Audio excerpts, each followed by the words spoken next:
was born on the 22nd of January 1901 in Vina del Mar, Chile.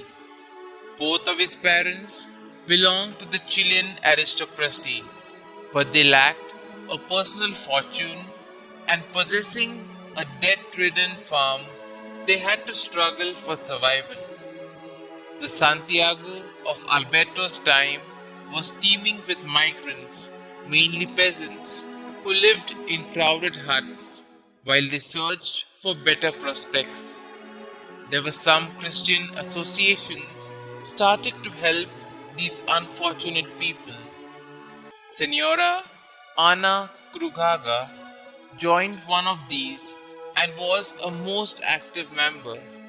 She became the model of charity for her son.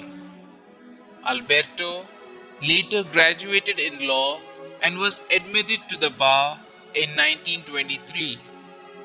In June of that same year, he entered the novitiate at Chilean. He was sent abroad for his further religious training and was ordained priest on the 24th of August 1933 in Belgium. Hurtado returned to Chile in the year 1936. Father Hurtado was involved in many activities.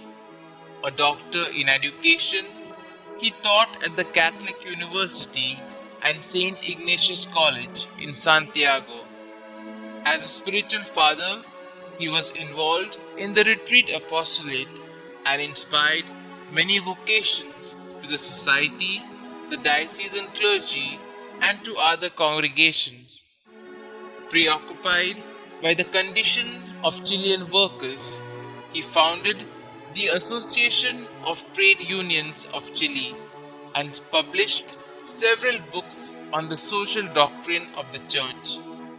Moved by his love for Christ, whom he saw in the poor, he devoted himself to vagrant children in Santiago and later founded the Hogar del Cristo, Christ's Home.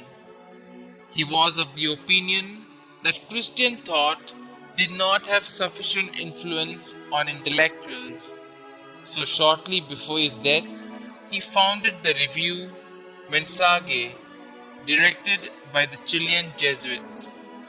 As a monitor of Catholic youth organizations, he traveled throughout the country, leaving everywhere deep marks of his presence.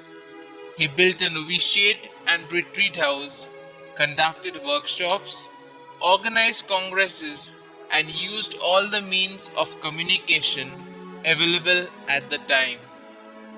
Father Hurtado lived life intensely, a joyful companion, one always ready to serve.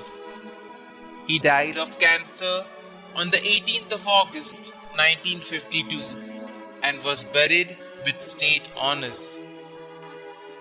Alberto Hurtado's thinking and activities were prophetic. His analysis of Latin American Catholicism anticipated that of the bishops of the continent 40 years later. It was based on the social rather than only on the religious perspective. His priorities already then reflected those of the bishops today: the preferential option for the poor, the youth, priestly vocations, and work with the builders of society. Most of the works he initiated continued to flourish. His Hogar de Cristo has grown and multiplied and spread to other Latin American countries to care for thousands of marginalized people in hundreds of institutions maintained by 1,100,000 Chileans committed to make a monthly contribution. The magazine Mensaje continues to offer a Christian comment on current affairs. He was known as the Apostle of the Poor, a social apostle of the family, and an apostle of the youth. But all in all, he was the Apostle of Chile. Reflection: those who knew him affirm that Father Hurtado is the visit of God in our day.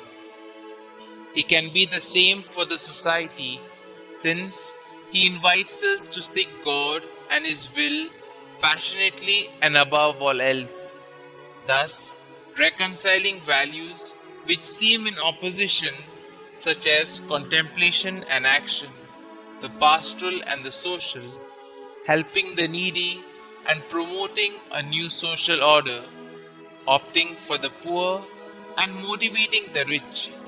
Intense and immediate activity on the one hand, and on the other, study, intellectual apostolate, and a worldwide and long range vision of our mission.